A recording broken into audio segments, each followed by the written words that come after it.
जब कभी भी आप उत्तराखंड जाते हैं तो वहाँ की सड़कों को देखकर कई बार भयभीत हो जाते हैं कि वहाँ की सड़कें कितनी पतली हैं और कभी कभी तो कच्ची सड़कों का सामना भी करना पड़ता है। आप ऋषिकेश बद्रीनाथ हाईवे में सफर करते होंगे तो बीच में इस दौरान एक घाटी होती होगी जिसका नाम है तोता घाटी, जिसका रूप अब बदल गया है। जी हाँ, आपको बता दें कि वर्तमान में तोता घाटी में ऑल वेदर रोड का काम चल रहा है और 2 साल तक मजदूरों ने यहाँ पर काफी पसीना बनाया और अब इस हाईवे को एक खूबसूरत हाईवे के रूप में तब्दील कर दिया है।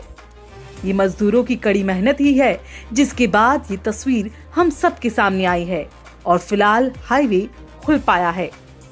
अब यहाँ से जो ये तस्वीरें सामने आई हैं वो बेहद खूबसूरत हैं। ये तस्वीरें हमें सोशल मीडिया से मिली हैं। चलिए अब जान लेते हैं आखिरकार तोता घाटी की कहानी क्या है।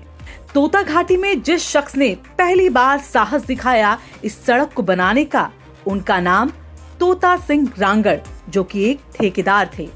प्रताप नगर के रहने वाले तोता सिंह ने यहाँ पर चट्टान काटने के लिए अपनी सारी जमा पूंजी को खर्च कर दिया था। यहाँ तक कि अपनी पत्नी के जेवर जेवरातों को भी बेच दिया था, जिसके बाद उनकी इस मेहनत से खुश होकर टिहरी रियासत के तत्कालीन राजा नरेंद्र शाह ने घाटी का नाम तोता घाटी रखने के आदेश दे दिए थे। तोता सिंह के करीबी रिश्तेदार बताते हैं कि राजा ने तोता सिंह को 50 सिक्के देकर सड़क काटने को कहा था, जिसके बाद तोता सिंह 50 ग्रामीणों को लेकर चट्टान काटने निकल पड़े। इस काम में 70,000 चांदी के सिक्के खर्च हुए थे और ये काम शुरू हुआ था साल 1931 में और साल 2035 वो साल था जब सड़क बनकर तैयार हो गई।